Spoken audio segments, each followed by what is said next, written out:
এই পলিথিনটিকে এমন ভাবে গিঁট দাও উল্টে দিলেও যাতে জল না পড়ে, বুঝতে পেরেছো? হ্যাঁ। দাও দাও দাও দাও, তাড়াতাড়ি করো দেখবো তোমার ঘটে কত বুদ্ধি। এমন ভাবে গিঁটটা দাও উল্টে দিলেও যাতে জল না পড়ে, দেখি। হা হা হাই রে তুমি পারবে না। ব্যাস এবারই পড়বে না। তোমার বিদ্যা আমি বুঝে গেছি, পড়ে যাবে শিওর। না পড়ে গেছে তো, হয়ে গেছে তো, দেখি। হ্যাঁ জল পড়ছে, বাট আমি এমন ভাবে গিঁট দিব না জল পড়বে না। ধরো। ও দাও, আরে দেখাচ্ছি, তুমি তো যেভাবে করলেই পড়বে। যেভাবে করলে পড়বে, খালি বললে হয়ে যাবে। ধরো ধরো, সামনেটা টেনে রাখো, মাঝখানেটা এইটা? দুটো সময় দুটো হ্যাঁ। হয়েছে। হ্যাঁ। টেনে রাখো ভালো করে, হ্যাঁ, টেনে। উঠে রাখো উপরের দিকে উঠাও। হ্যাঁ। হ্যাঁ, এবার কি করবে, এই সাইড থেকে তুলে রেখেছো তো, হ্যাঁ দাঁড়াও, তুলে রাখবে, এই পাশে রাখবে, ঠিক আছে।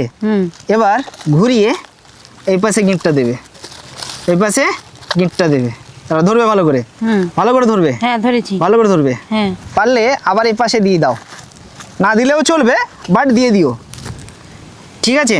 হ্যাঁ। ছেড়ে দাও। কই পড়ে যাবে?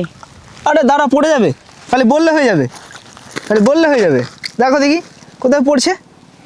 হ্যাঁ, আরে ছেড়ে দাও, পড়ছে না। হ্যাঁ, এইভাবে তোমরা ট্রাই করতে পারো, যাতে তোমাদের তেল কিংবা জল পড়বে না। কি বুঝতে পারলে? হ্যাঁ, বুঝতে তো পারবে। Thank you.